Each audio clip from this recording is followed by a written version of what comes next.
Olá amigos, uma boa tarde. Mais uma vez é muito bom estar aqui com vocês para estar fazendo mais um vídeo aí para poder estar falando um pouco para vocês sobre paz. Hoje eu vou falar sobre a fonte de paz. Quem seria a nossa fonte de paz? Então, fonte de paz é o tema do que vamos falar hoje. No último vídeo eu falei sobre paz e estresse e falei sobre que a gente tem que escolher a paz, né? Eu gostaria de ler um textinho aqui de Coríntios, 2 Coríntios 5:7, que fala assim, porque vivemos por fé e não pelo que vemos. Ou seja, nós vivemos por fé, né? Cita lá em Coríntios 5:7. E não pelo que vemos. Então nós vivemos por algo que não conseguimos ver, mas temos certeza que vai acontecer. Então vivemos por fé, né? Fonte de paz. Quem seria a sua fonte de paz? Você tem ideia? Jesus disse assim, eu sou o caminho, a verdade e a vida. Olha só, que palavras bonitas. Em Jesus nós encontramos o caminho, em Jesus nós encontramos a verdade, em Jesus nós encontramos a vida. A natureza e a revelação de Deus testificam igualmente do amor de Deus, nosso Pai, né?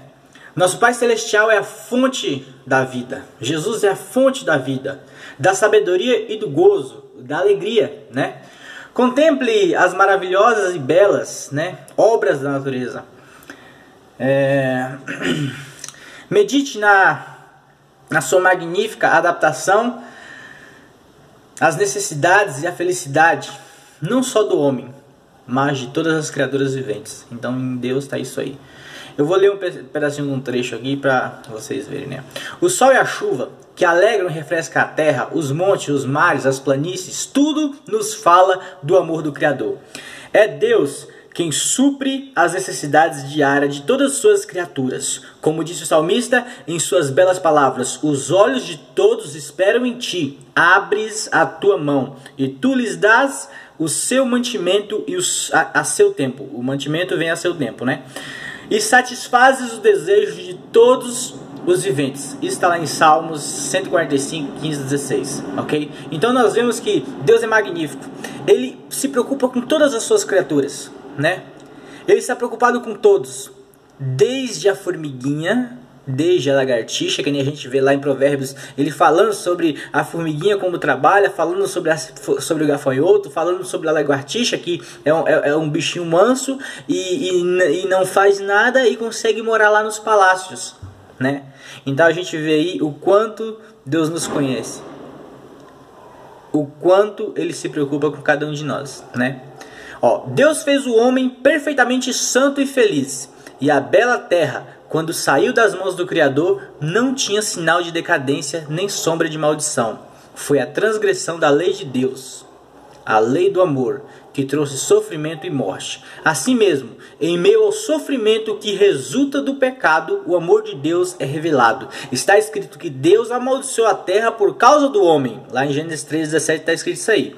Os espinhos e os cardos, as dificuldades e provas que tornam sua vida uma vida de trabalhos e cuidados foram designados para seu bem, de acordo com o plano de Deus, como uma parte da educação necessária para seu erguimento da ruína e da degradação que o pecado causou. Então, Deus, ele permitiu esse trabalho, permitiu os espinhos, os cardos, permitiu que essas coisas acontecessem justamente para que você tivesse algo a fazer, para que assim você pudesse, no trabalho, encontrar uma disciplina, encontrar um cuidado e aprender. É assim, é verdade. Você vê quando você tem um adolescente, você guia ele no trabalho, ele cresce mais responsável.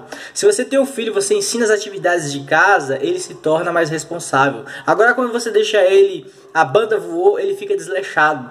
Isso porque nós já temos a natureza do pecado. Mas antes do pecado não era assim. Isso aqui é pós-pecado, por isso que surgiu os espinhos nas flores, por isso que os cardos cresceu, o joio cresceu no meio do trigo e toda aquela relva bonita começou as folhas cair, os bichos comer uns aos outros. Mas por quê? Porque a paz em si tinha sumido.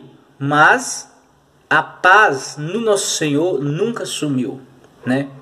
Adão e Eva, mesmo depois do pecado, poderiam ter paz ao estar com seu Criador.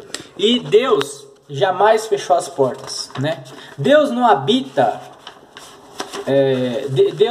Deus ele não tolera o pecado, mas ele ama o pecador. Então Deus deu um jeito, deu uma maneira para... Deixa eu ajeitar aqui. Deus deu uma maneira para que os seus filhos, né, pudesse entender que tudo aquilo que ele fez foi para o seu bem, e em resultado a sua salvação viria. Vamos seguir. Embora caído,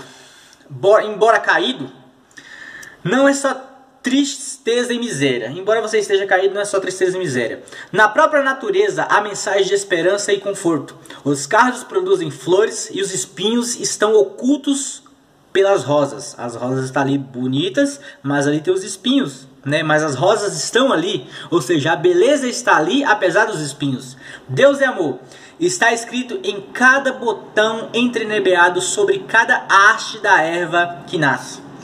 Os amáveis passarinhos que enchem o ar com seus alegres trinos, as flores lindamente mantizadas em sua perfeição, impregnando o ar com seu perfume, as impotentes árvores da floresta com sua rica folhagem, imagine aí, vivificante, quando você olha para aquela floresta linda, quando você olha aquele monte de flores, para aqueles jardins, tudo isso, tudo testifica do terno e paternal cuidado de nosso Deus e do seu desejo de tornar os seus filhos felizes. Olha só.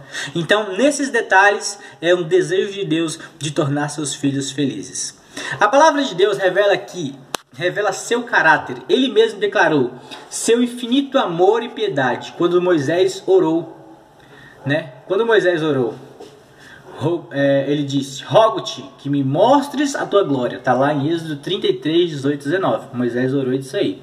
O Senhor respondeu: eu farei passar toda a minha bondade por diante de ti. Esta é a sua glória. Esta, a bondade de Deus, é a sua glória. O Senhor passou perante Moisés e proclamou: Jeová, o Senhor Deus, misericordioso, tardio em ira e grande beneficência e verdade, que guarda a beneficência em milhares, que perdoa a iniquidade e a transgressão e o pecado. Certo?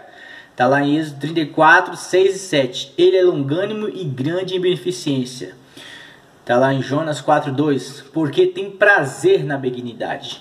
Quando você vê o ímpio transgredindo, pecando, Deus ama o ímpio, mas ele não tem prazer naquelas práticas.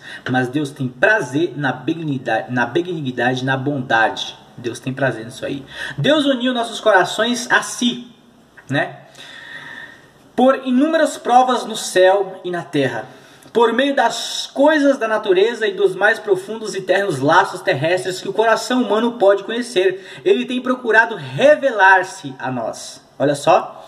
No entanto, essas coisas só imperfeitamente representam o seu amor. Então, por mais que a natureza, por mais que a beleza, por mais que uma flor, por mais que uma criança, por mais que um sentimento simples represente o amor de Deus, ainda não consegue representar o amor de Deus com perfeição. No entanto, essas coisas só imperfeitamente representam o seu amor. Apesar de todas essas evidências que foram dadas, o inimigo do bem cegou o entendimento dos homens e passaram a olhar a Deus com temor. Pensavam nele como sendo severo e não disposto a perdoar. Satanás levou os homens a considerar a Deus como um ser sujo.